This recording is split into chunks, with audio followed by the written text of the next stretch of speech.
तो क्या कह रहे हैं, ये मूल ज्ञान अभी मत खोलना। ये मूल ज्ञान कब खोला जाएगा? जब द्वादश पंथ खत्म हो जाएंगे। खत्म होने का मतलब ये नहीं कि बंदे ही हो जाएंगे। खत्म होने का मतलब होता है जैसे आपकी 12वीं की पढ़ाई खत्म हो जाए तो आप कहां जाओगे? कॉलेज में। आपकी 10वीं की पढ़ाई खत्म हो जाए कहां जाओगे? 11वीं में। आपकी पहली क्लास की पढ़ाई खत्म हो जाए कहां जाओगे? दूसरी में। इसी प्रकार साहिब ने बोला, मूल ज्ञान तब लग छुपाई जब लग द्वादश पंथ ना मिट जाए। यानी जब तक 12वां पंथ खत्म नहीं हो जाता तब तक इस ज्ञान को हम छुपा के रखेंगे धर्मदास। उसके बाद इस ज्ञान को ऐसा उजागर करेंगे कि पूरे विश्व में इस मूल ज्ञान का डंका बजेगा, डंका। और उसके बाद सारे पंथ, नाना प्रकार के गुरुओं के नाना प्रकार के पंथ, ये सब पंथ एक सतनाम के झंडे के नीचे आ जाएंगे। हमारे झंडे के ऊपर क्या लिखा होता है? सतनाम। ये उसी का इशारा था, ये उसी का इशारा था कि ये एक झंडा और एक नाम और एक भाषा होगी। किसके वचन है ये बाबा जय गुरुदेव के वचन है। कौन कौन जय गुरुदेव बोले? यहाँ पे हाथ खड़ा करो जरा। 2-3 है। आपको पता है ना बाबा जय गुरुदेव ने क्या कहा था अपनी भविष्यवाणियों में कि ये जो पंथ चल रहे हैं अभी भारत देश में, ये तो छोटी छोटी नदियां हैं। अभी तो समंदर आएगा, समंदर। और जब वो समंदर आएगा तो ये सारी नदियां उसमें समा जाएंगी और एक ऐसा पंथ चलेगा जिसके मुकाबले में इस दुनिया में आज तक कोई पंथ न चला हो। बोला था कि नहीं बोला था? और उस पंथ के बारे में क्या बोला? उसका एक नाम, एक भाषा और एक झंडा होगा। बोला था कि नहीं बोला था? और बाबा जी नाम कितने देते थे? 5। जो खुद 5 नाम देता था वो सबको जगा के गया कि जो आने वाला पंथ है वो 5 नाम नहीं, एक नाम देगा। एक नाम, एक झंडा, एक भाषा। ये अलग अलग भाषाओं के नाम नहीं होंगे कि हिंदुस्तानी हिंदी में जपेगा, अरबी अरबी में जपेगा, जापानी लड़का जापानी में जपेगा, चाइनीज लड़का चाइनीज में जपेगा। ये सारी भाषा खत्म हो जाएंगी। कितनी भाषा चलेगी? एक भाषा। समझ लो, ये बाबा जय गुरुदेव के वचन हैं। और उन्होंने अपनी वाणी में यह भी बोल दिया था कि आज जो तुम इन 5 नामों से पार हो रहे हो, बल्कि हो नहीं रहे थे, बोलना पड़ा मजबूरी में, और कोई ऑप्शन नहीं थी।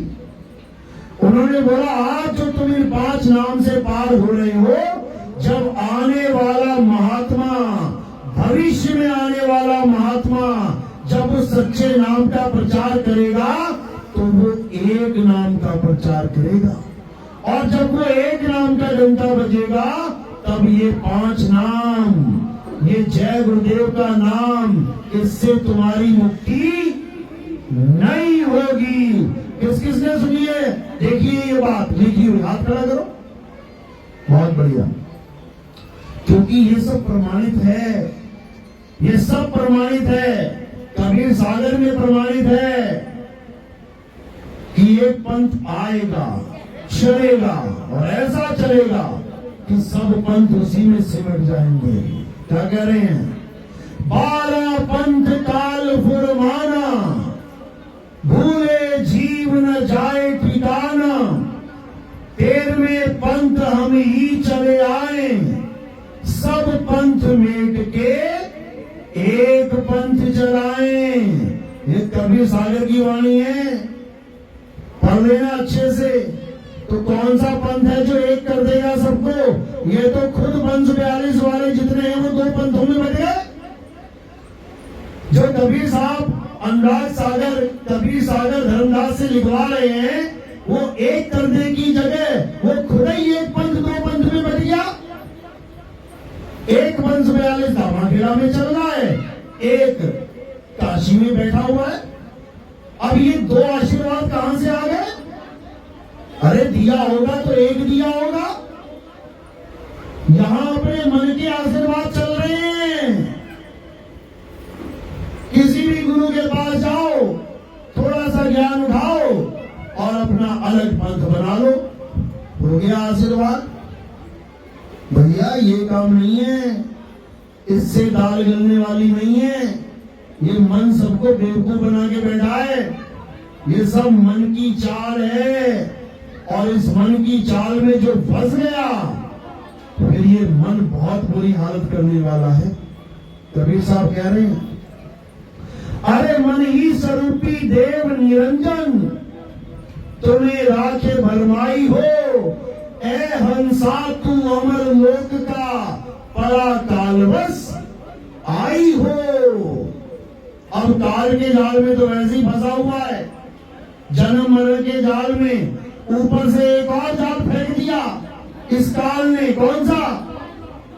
52 अक्षर का जाल। सबको फंसा लिया 52 अक्षर में, सबको अटका दिया 52 अक्षर में। इन्हीं 52 अक्षरों को जोड़ो तोड़ो, नए नए नाम बनाओ और रटवा दो लोगों को। गुरु ग्रंथ साहब में कबीर साहब कह रहे हैं, अरे 52 अक्षर जोड़े आन, सत्याना अक्षर एक पहचान। सत्य का शब्द कबीरा कहे, पंडित होए सुवन पाए रहे। पंडित जन को एवं व्यवहार, ज्ञानवंत को तत्व विचार। जाके जीव जैसी बुद्धि हुई, कहे कबीर जानेगा सोई। जैसी बुद्धि मालिक ने दे दी है इस जीव को, वैसी बुद्धि इसकी चलने लग जाएगी। मेरी एक एक वाणी का 10 तरह के महात्मा 10 अर्थ निकाल के रख देंगे। वाणी एक ही होगी, लेकिन बुद्धि 10 तरह से चल रही है। अपनी अपनी बुद्धि लगा के मेरी वाणी का अर्थ का अनर्थ करेंगे, जीवों को भरमाएंगे, 84 में लेके जाएंगे और खुद भी 84 का ही देह पाएंगे। क्या कहते हैं साहिब? अरे झूठा गुरु अजगर बना, 184 जाए। सारी संगत चींटी बनी, तोड़ तोड़ के खाए। कबीर साहब कह रहे हैं भाई कि ये मत समझना गुरु पद मिलेगा तुम बख्शे जाओगे, कि तुम कोई भी नाम देते रहो, जीवों को भरमाते रहो, जीवों का बेड़ा गर्क करते रहो, चल जाएगा काम। एक एक जीव का हिसाब होगा, एक एक जीव का। बकरे को काटा है, एक बार काटा है, एक बार गर्दन कटेगी, कोई बात नहीं। लेकिन अगर जीव को भरमा दिया तो कितनी बार गर्दन कटेगी उसकी? 84 लाख बार कटेगी उसकी गर्दन। तो तुम्हें भी 84 का भुगतान भुगतना पड़ेगा, समझ लो। इसीलिए कबीर साहब ने सब गुरुओं को चेतावनी दी है कि सुधर जाओ, सुधर जाओ, सुधर जाओ। क्या कह रहे हैं?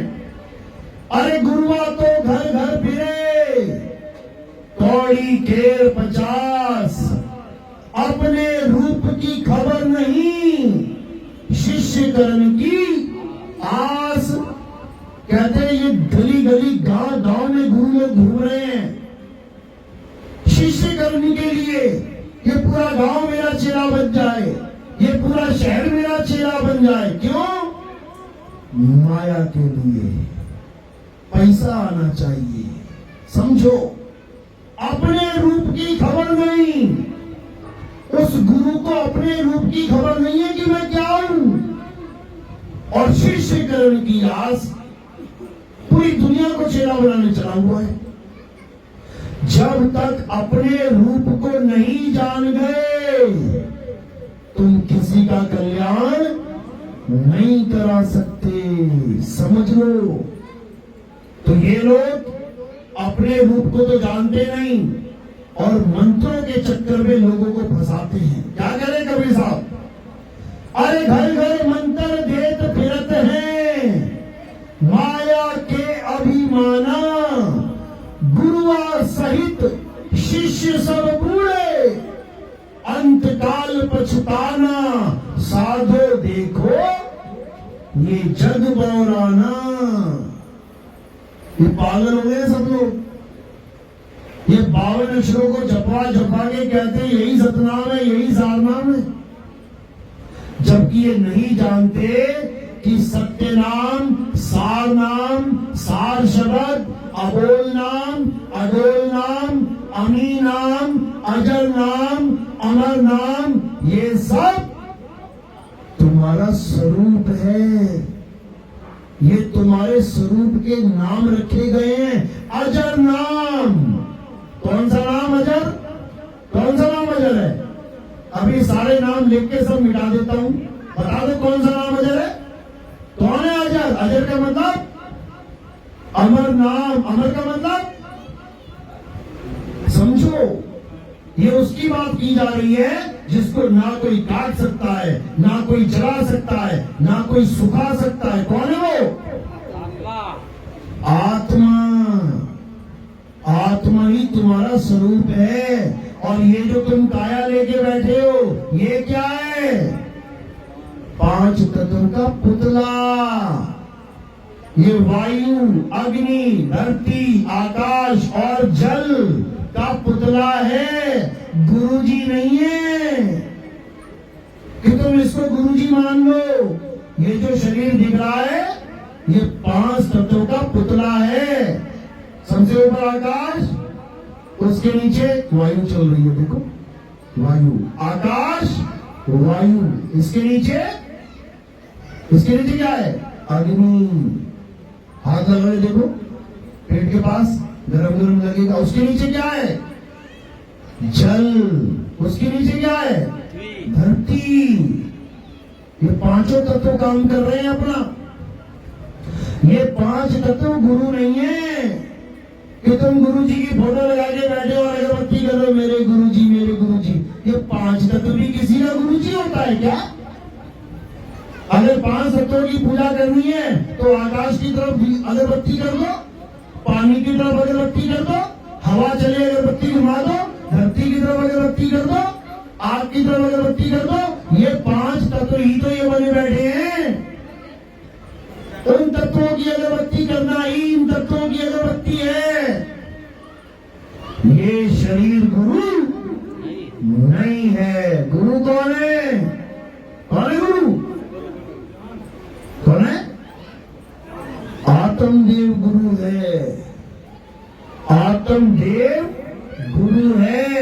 इस चाम के महल में बोलता है गुरु, समझ लो। चाम के महल में बोलता राम है, तू राम और चाम को चीन भाई। चाम को अलग कर ले, राम को अलग कर ले, नीर को अलग कर ले, क्षीर को अलग कर ले। नीर क्षीर का करे निबेड़ा और कहे कबीर सो हंस है मेरा। मेरा हंस वो है जो आत्म ज्ञान को प्राप्त करे। मेरा हंस वो नहीं है जो इस माटी के शरीर को गुरुजी गुरुजी गुरुजी कर रहा है। इस शरीर को तो गुरु चला रहे हैं, गुरुजी चला रहे हैं शरीर को। गुरुजी जिस दिन छोड़ देंगे ये शरीर ढेरी हो जाएगा मिट्टी की। 4 लोग लेके जा रहे होंगे चलावा आरती चौका करने, ले चलो इसको, हो जाएगी हालत खराब। गुरु कभी नहीं मरता। गुरु कौन है? शब्द गुरु है। नानक साहब समझा रहे हैं, शब्द गुरु सुरत धुन चेला। असली गुरु कौन है? शब्द है। चेला कौन है? सुरता है। सुरत चेला है। कबीर साहब क्या कहते हैं? कबीर साहब ने भी गुरु बनाया था एक, क्या नाम था उसका? रामानंद। बना तो लिया साहिब ने मजबूरी में। क्यों बनाया था? क्योंकि रामानंद किसी नीच जात वाले को चेला ही नहीं बनाता था और उस वक्त वही सबसे मशहूर गुरु था। तो कबीर साहब ने क्या खेल खेला, क्या लीला करी? सुबह सुबह जाके काशी में पंचगंगा घाट पे सीढ़ियों में बच्चा बन के लेट गए। 6 महीने का अबोध बालक। वैसे कितनी उम्र थी? 6 साल की उम्र थी। 6 महीने का अबोध बालक बन के लेट गए। अब गुरुजी सुबह सुबह स्नान करने जाते थे। जैसे ही नदी में उन सीढ़ियों पे उतरे, सीधे सिर पे पैर लगा। अब सिर पे पैर लगा तो बच्चा रोने लगा। अब गुरुजी ने इधर देखना उधर, उठा के बच्चे को गले से लगा लिया। क्यों लगा लिया? क्योंकि जात पात क्या पूछे हम 6 महीने के बच्चे की, क्या तेरी जात है? मैं तो बहुत होशियार था, वो बात बाद में करता था, पहले जात पूछता था, क्या जात है भाई तेरी? तो जब बच्चे को गले से लगा लिया और बोला, बेटा राम राम बोल, रो मत, राम राम बोल, तो वहां पे कबीर साहब ने दीक्षा ले ली राम राम की।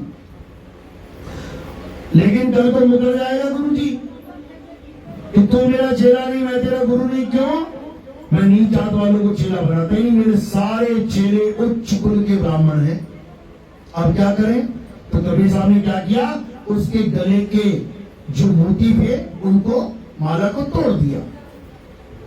एक मोती अपने हाथ में छुपा लिया, बाकी सारे मोती गिर गए नीचे। एक मोती क्यों छुपा लिया? क्योंकि कल को जब मैं जाऊंगा और कहूंगा कि आप मेरे गुरु, मैं आपका शिष्य, तो ये मानेंगे नहीं गुरुजी, क्योंकि मैं 6 साल का बच्चा बन के जाऊंगा, 6 महीने वाला तो जाऊंगा नहीं। कहते मानेगा नहीं तो क्या करना पड़ेगा? एक मोती जो इनका छुपा लिया मैंने, वो दिखाऊंगा कि देखो आपने मुझे राम राम की दीक्षा दी थी।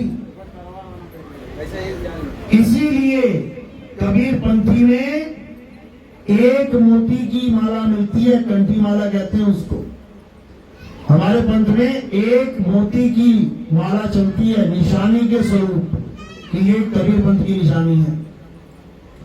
तो वो जो गुरुजी कबीर साहब ने किए, उन्हें करने की जरूरत नहीं थी, करने पड़े मजबूरी में, क्योंकि उनकी बात को कोई सुनता ही नहीं था। कहते थे इतना ज्ञान तेरे पास कहां से आया बता, तू निगुरा है, तू भले कितना ही बड़ा ज्ञान दे दे, निगुरे का ज्ञान ग्रहण करने योग्य नहीं होता।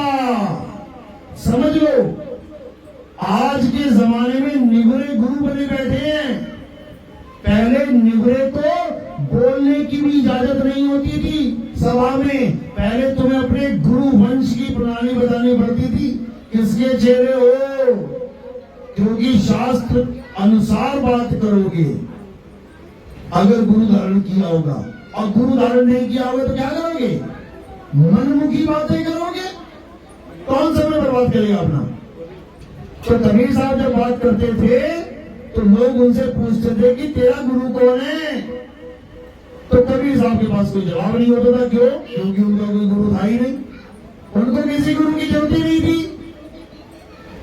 मजबूरी में गुरु बनाना पड़ा। साहिब ने बोला भी है दोहा, जग मर्यादा कारणे गुरु किया रामानंद, अरे शब्द हमारा गुरु है, सदा हमारे संग।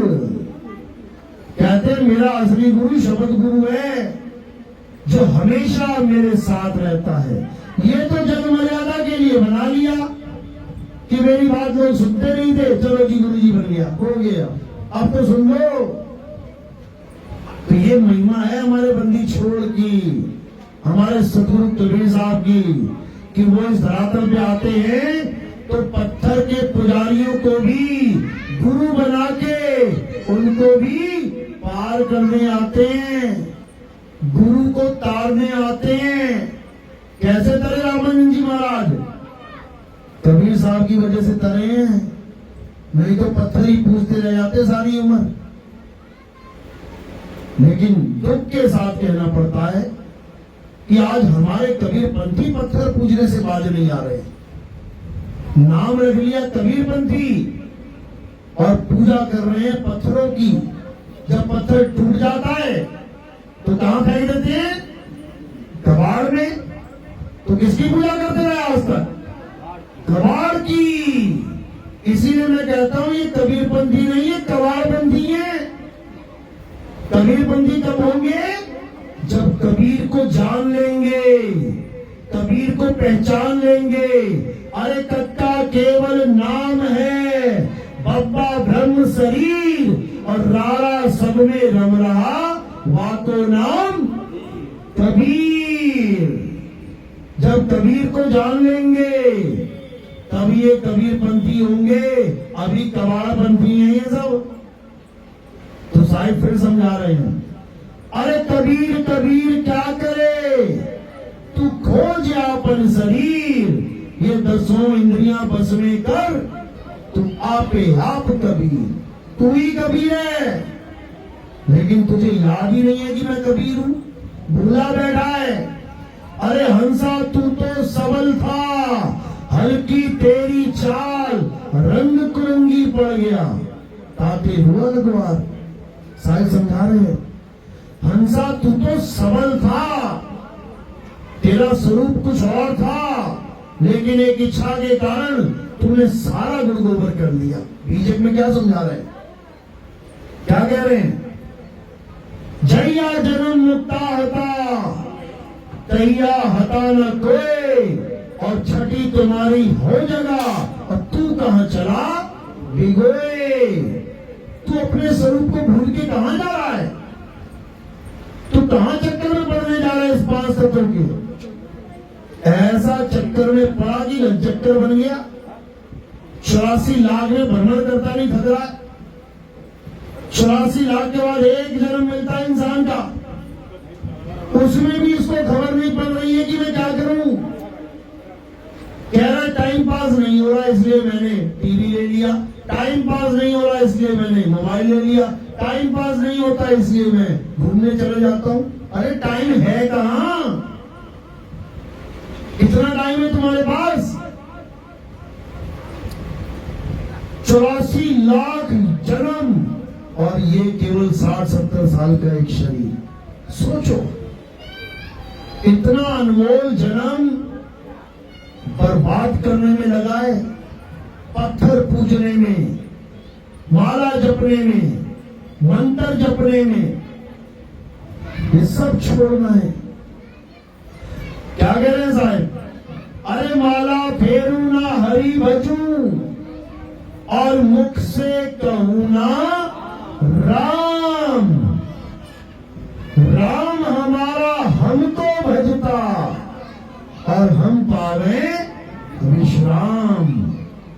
कहते हैं मेरा हंस होगा, ये मुंह से बोलने वाले राम पे भरोसा नहीं करेगा, कि मुंह से बोलने वाले नामों को जपेगा, कभी नहीं जपेगा, त्याग देगा, छोड़ देगा। क्या बोल रहे हैं? एक नाम को जानकर दूजा दे बहा, चंचल से नहीं चल भया, नहीं आवे नहीं जा। यानी एक नाम, कौन सा नाम? ये अजर नाम, अमर नाम, अमी नाम नहीं। एक नाम, कौन सा नाम? सतनाम। सतनाम, सत्य नाम को जानकर दूजा दे बहा। कौन से बहाने हैं? ये 52 अक्षरी नाम, ये हिंदी के नाम, ये उर्दू के नाम, ये पंजाबी के, ये फारसी के, ये चाइनीज जापानीज नाम नहीं जपने हैं। छोड़ दो। किसको जानना है? अपने सत्य स्वरूप को जानना है, अपने आत्म स्वरूप को जानना है। इसके अलावा और किसी को नहीं जानना, तब काम बनेगा, नहीं तो नहीं बनेगा। तो साहिब समझा समझा के थक गए, लेकिन इस नादान जीव के कान में चू नहीं लेंगी।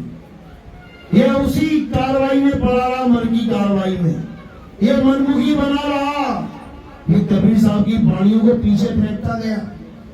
इसीलिए कबीर साहब ने कहा था कि एक ऐसा पंथ चलाऊंगा आके कि उसके बाद सारी दुनिया का अज्ञान खत्म हो जाएगा। ये प्रमाणित है। तो वही पंथ कौन सा पंथ है? हमारे सदगुरु मदन साहिब जी का पंथ है। मदन साहिब को कबीर साहब आज से लगभग 125 साल पहले प्रकट होके मिले, क्योंकि कबीर साहब किसी देव बंधन के गुलाम नहीं है, किसी माँ बाप के मिलन के गुलाम नहीं है कि माँ बाप की शादी नहीं होगी तो कबीर पैदा नहीं होगा। कबीर साहब पैदा नहीं होते, कबीर साहब प्रकट होते हैं। अरे पानी से पैदा नहीं और श्वासा नहीं शरीर, कछु आहार करते नहीं, वाको नाम कबीर। अरे गगन मंडल से उतरे साहिब सत्य कबीर और जल जमाही पौधन किए दोनों दिन के पीर। समझ लो, वो प्रकट होते हैं। वो जैसे ही प्रकट हुए मदन साहिब के सामने, गर्दन काटने जा रहे थे अपनी मदन साहिब। क्यों? अष्टांग योग सिद्ध थे, अष्टांग योग सिद्ध थे। जब कबीर वाणी पड़ी, बीजक पड़ी, तो जमीन निकल गई पैरों से। कहते जो हमें प्राप्त हुआ आज तक, वो सारा खंडन कर दिया बीजक में। यानी हम खाली के खाली बैठे हैं और सोच रहे हम अष्टांग योग सिद्ध हो गए। अब ललक लग गई कि मुझे वो चाहिए जो बीजक में बताया है कबीर साहब ने। क्या बताया है? सारी शब्द गई बाची हो, मानो एतबारा, अक्षर पुरुषिक पेड़, निरंजन वाकी डारा। यानी मुझे सार शब्द चाहिए जिससे मैं बचूंगा। लेकिन कोई गुरु था ही नहीं जो उनको सार शब्द का लिखाव कराए। तो कहते हैं जंगल में चले गए तलवार लेके। कहते हैं मालिक को अरदास करते, परमात्मा से अरदास करते कि मुझे अगर आपने प्रकट होकर सार शब्द का भेद नहीं समझाया तो मैं अपनी गर्दन उड़ा दूंगा।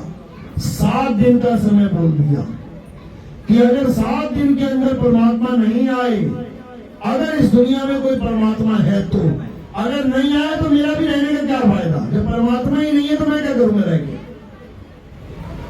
तो उन्होंने 7 दिन का शपथ लिया कि 7 दिन में अगर परमात्मा नहीं आए तो मैं गर्दन काट लूंगा। 7 दिन तक बैठे रहे और जब उठे तो परमात्मा नहीं आया। नहीं आया तो बड़ा दुख हुआ। बोले इस दुनिया में परमात्मा है ही नहीं, ये सब कल्पित ज्ञान है। जितने ये वेदों पुराणों में, जितने ग्रंथों में ये बोला गया, ये सब झूठ है।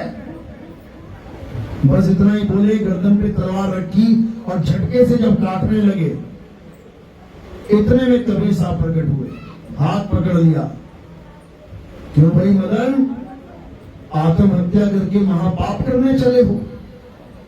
मदन साहब कहते छोड़ दो मुझे, मेरे जीने का कोई मकसद ही नहीं है।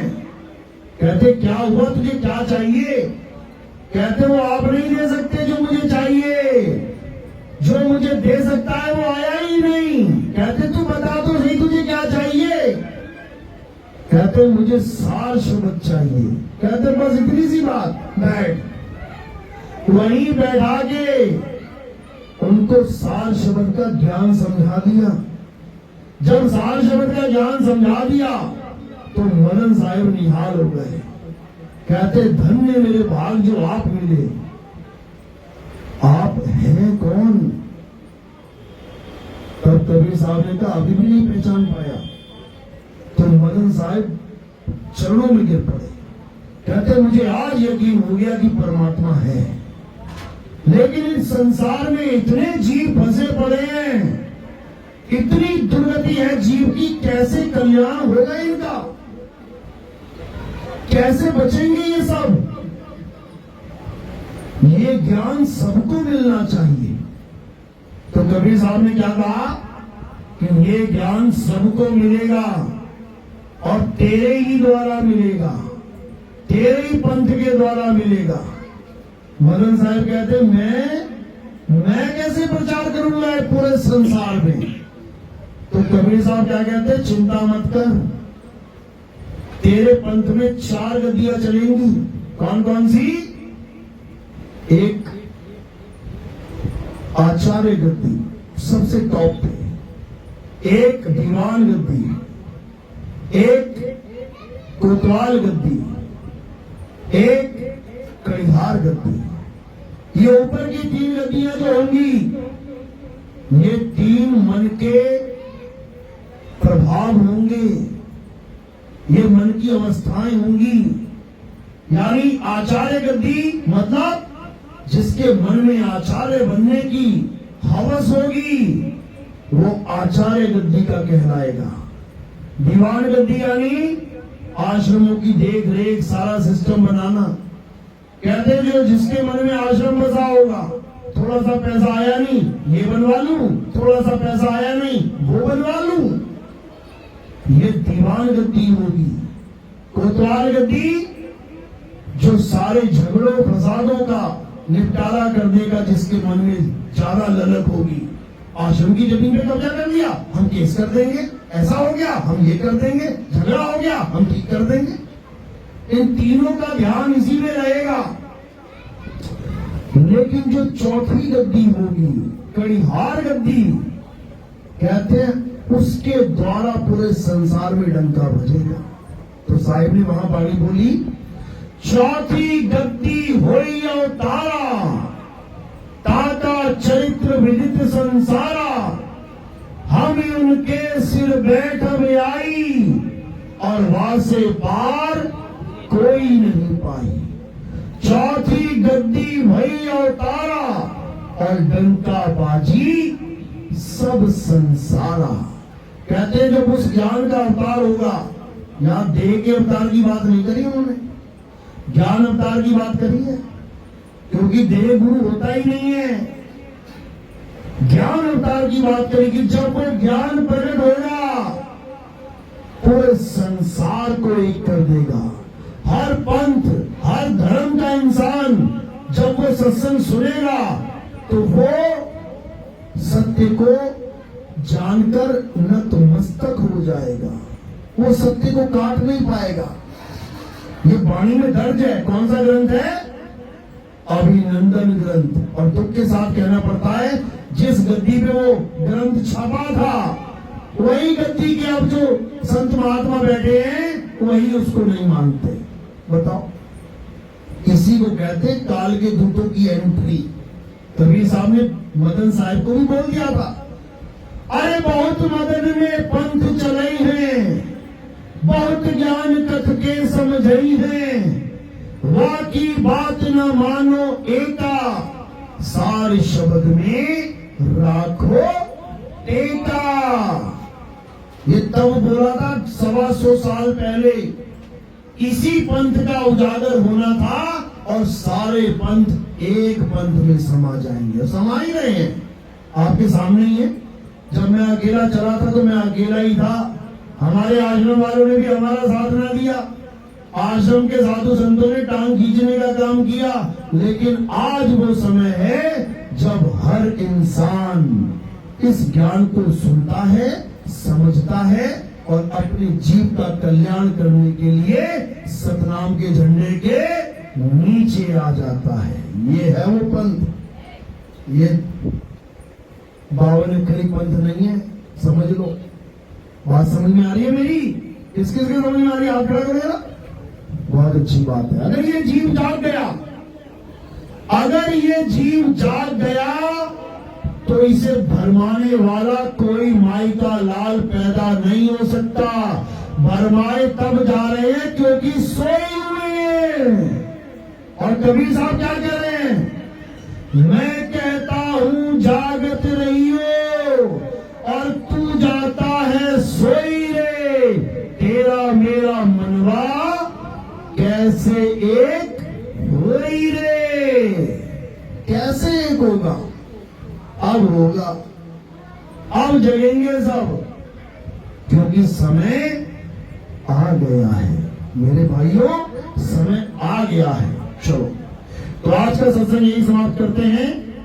परमात्मा से अरदास करता हूं कि जितने भी जीव यहाँ बैठे हैं सबके अज्ञान का नाश हो, सबको ज्ञान की प्राप्ति हो, परमात्मा का दिव्य संदेश सबके हृदय में घर करे, कबीर साहब की वाणी सबके हृदय में विराजमान हो, असत्य का नाश हो, सत्य की जीत हो।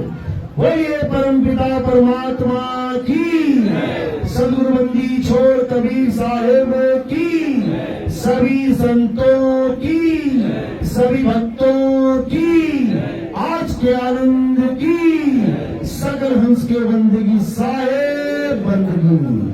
सतनाम सतनाम। अब आरती का समय है। हमारे आरती किसकी होती है?